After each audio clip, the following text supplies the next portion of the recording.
এওঁলোকক কি বুলি ক'ব লাগে নাজানো, গৰু গাধ মূৰ্খ নে গায়ক ৰূপী একো একোটা সুবিধাবাদী দালাল। কিবা কক্ৰ'চ কিবা ওলাই থাকে যে ভাল কি হয় এইটো একচুৱেলি একোৱেই নাজানো মই মানে কিবা এটা কক্ৰ'চ সময় অপচয় নে অপনষ্ট নজনা এজন গায়ক। আচলতে সময় কি বুলি কয় অপনষ্ট নকৰাই ভাল। ভাবক কেনেকুৱা এজন গায়ক, ডাঙৰ ডাঙৰ শব্দৰ গান লিখে, গান গায়। ইহঁতে গানৰ চববিলাক শব্দ হয়তো চুৰ কৰি আনি নিজৰ গানত সুমুৱাই লৈছে। ইহঁতে এডুকেশ্যনক লৈ কোনো ভেলুৱে নিদিয়ে। মই কিনো ক'ম, আচলতে যাৰ যাৰ সময় আছে এইবিলাকত ব্যস্ত হৈ আছে, আমি বেলেগ কামত ব্যস্ত হৈ আছো। চ' এইবোৰ অনৰ্থক কাম বুলি কৈছে। এইবোৰ অনৰ্থক কামত তাহাঁতে সময় নষ্ট নকৰে। বৰ্তমান ভাৰতবৰ্ষত এই ল'ৰা ছোৱালীবিলাকে যি আচলতে প্ৰটেষ্ট কৰি আছে, যি 21জন ল'ৰা ছোৱালী মৰি গ'ল, সেইবিলাকক লৈ ইহঁতৰ ভূক্ষেপ নাই। চ' মই মোৰ ঘৰ চম্ভালিছোঁ, মই চাকৰি কৰোঁ, মই গানৰ লগত জড়িত, মই গানত ব্যস্ত হৈ আছোঁ। গতিকে কক্ৰ'চৰ লগত ব্যস্ত হৈ থকাটো মোৰ একেবাৰে প্ৰয়োজনীয় নহয় মোৰ কাৰণে। কোন এইটো বৰটো এইটো জুবিন দাই এনেই কিছুমানক আচলতে এই গৰুকেইটা বুলি কোৱা নাছিলে, গাধ বুলি কোৱা নাছিলে। ইহঁতবোৰ আচলতে সঁচাই একো একোটা গাধ।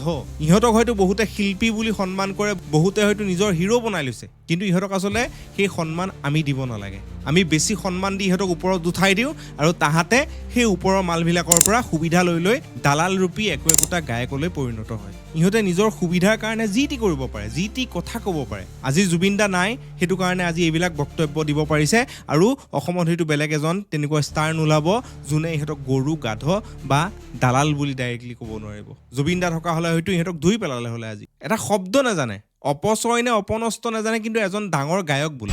আচলতে সময় কি বুলি কয় অপনষ্ট নকৰাই ভাল, অপচয় নকৰাই ভাল। আৰু এইবিলাকে চাকৰি কেনেকৈ পালে? আমি বেলেগ কামত ব্যস্ত হৈছোঁ, মই মোৰ ঘৰ চম্ভালিছোঁ, মই চাকৰি কৰোঁ। কোনোবাই হেনো অইলত চাকৰি কৰে, কোনোবাই হেনো এইবিলাক 2 নম্বৰী কৰিয়ে চাকৰি ল'ব লাগিব, কাৰণ তাহাঁতে এডুকেশ্যনকে ভেলু নিদিয়ে। যিটো মানুহে এডুকেশ্যনক ভেলু নিদিয়ে তেওঁ অবভিয়াছলি নিজেও এডুকেশ্যনৰ ক্ষেত্ৰত একদম পিছপৰা আছিলে, সেইটো 100% চিয়'ৰ। যিটো মানুহে এডুকেশ্যনৰ কাৰণে চলি থকা প্ৰটেষ্টটোক অমান্য কৰিছে, কৈছে যে এইবিলাক কৰি লাভ নাই, সময় অপচয় কৰি পেলাই লাভ নাই। অপচয় শব্দটোতো নাজানেই, অপনষ্ট বোলে। চ' এইবোৰ দেখি থাকিলে আচলতে মাথাবোৰ নষ্ট হয়। নক'বলগীয়া কথা কিছুমান ক'বলৈ বাধ্য হওঁ। আমি আচলতে এনেকুৱা মানুহক বয়কট কৰিব লাগে। আমি এনেকুৱা মানুহক ফ'ল' কৰাটো বাদ দিব লাগে। এনেকুৱা মানুহক নিজৰ হিৰো বুলি ভবাটো বাদ দিব লাগে। ভাল পাইছিলোঁ গান শুনি, ভাবিছিলোঁ যে জুবিন দাৰ পিছত হয়তো এওঁলোকে কেতিয়াবা গৈ পেলাই আমাৰ অসমৰ মান ৰাখিব, কিন্তু নাই।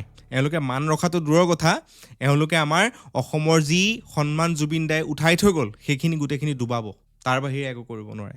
নীট পেপাৰ লিক হ'ল, 22 লাখ ষ্টুডেণ্ট এফেক্টেড হ'ল, 21টা ল'ৰা ছোৱালী মৰি গ'ল, বহুতো হাজাৰ হাজাৰ লাখ লাখ মাক বাপেকে কান্দি আছে, আৰু ইহঁতে কৈছে এইবিলাক লৈ পেলাই সময় অপনষ্ট কৰিব নালাগে, অপনষ্ট বোলে। এইবিলাক কথা লৈ পেলাই মাথা মাৰি লাভ নাই বোলে। তাহাঁতৰ নিজৰ ফেমিলি আছে, ফেমিলিৰ কথাহে ভাবিব। তেওঁলোকৰ বোলে এইবিলাক ফাল্টু কাম কৰিবলৈ সময় নাই। চ' এইবিলাকক আচলতে কি নাম দি ক'ম? এইটো কথা কনফাৰ্ম যে অসমত দ্বিতীয়জন জুবিন দা আৰু আমি কেতিয়াও নাপাওঁ। অসমৰ আটাইতকৈ ডাঙৰ হীৰাক আমি হেৰুৱাই পেলালোঁ, আৰু এনেকুৱা ধৰণৰ কিছুমান দালাল ৰূপী গায়ককহে আমি পাম, আৰু সেইটো কিন্তু আমাৰ কাৰণে আটাইতকৈ দুৰ্ভাগ্যৰ কথা। চ' কথাখিনি অলপ ৰাফলি কৈছোঁ, ক'বলৈ বাধ্য হৈছোঁ। চ' আপোনালোকে ভাল পালেও বেয়া পালেও ভিডিঅ'টো চালে চাব, নাচালেও নাই। যদি ভাল লাগে শ্বেয়াৰ কৰিব, আৰু বেয়া লাগিলে কমেণ্টত যি গালি পাৰিব পাৰে, মোৰ এইটো ইছ্যু নাই। কিন্তু এনেকুৱা ধৰণৰ মানুহবিলাকক আচলতে আমি শিক্ষা দিয়াৰ সময় আহি পৰিছে।